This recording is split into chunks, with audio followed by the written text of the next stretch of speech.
Hey everyone, I was given the opportunity to check out this old hosiery mill on Moss Street that is currently being redeveloped into apartments. I'm going to give you a look at the inside and tell you a little bit about the history. Let's go. D.S.&W. Hosiery Company filed a charter of incorporation in June of 1917. The three men who founded it, Daniel Driscoll, William Staudt, and George Weinerth, had extensive experience in the textile industry by the time they partnered together. Shortly after opening, D.S.&W. employed about 250 people. They manufactured all sorts of clothing, but they specialized in women's nylons. The January 3, 1919 Reading Times describes a harrowing situation where a worker named Rosie Morris almost lost her head in an elevator accident.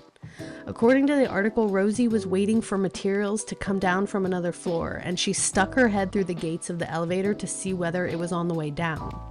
Unfortunately, it was, and her head was pinned between the floor and the elevator.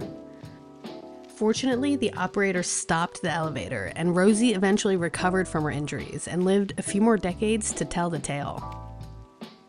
The 1930s were tumultuous times for the textile industry due to the emergence of unions and workers' rights in the wake of the Great Depression. In 1933, strikes turned violent for the first time at Berks County knitting mills, including D.S.&W. The August 2, 1933 Reading Times reported that 23-year-old worker Miss Mary Mays was drugged from the car of Harold Staudt, son of owner William Staudt, and was violently disrobed. The strikers, apparently angered at her rendezvous with the owner's son, ripped the clothes off of her body and left her naked in the street. Social unrest waned during World War II, and in the late 1940s, D.S.&W. opened their own factory store to sell nylons. Business began to decline in the 1960s.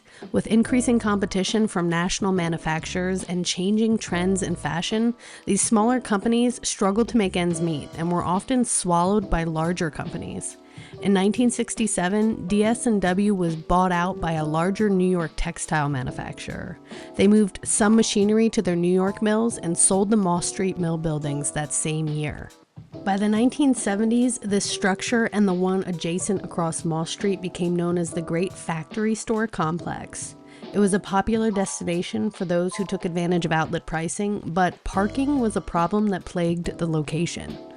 The only option was street parking, and neighbors quickly grew tired of the crowds that it drew. The Great Factory Outlet Complex was abandoned in June of 1985. In the following decade, a few plans were announced to rehabilitate it, but nothing ever came to fruition. On May 18, 1990, the Reading Eagle reported that residents in the area were complaining that trespassers frequently entered the abandoned buildings and that some youths might be squatting there. The article also states that nearby residents were concerned about the condition of the buildings. On the evening of May 25, 1996, the mill structure on the west side of Moss Street was set ablaze.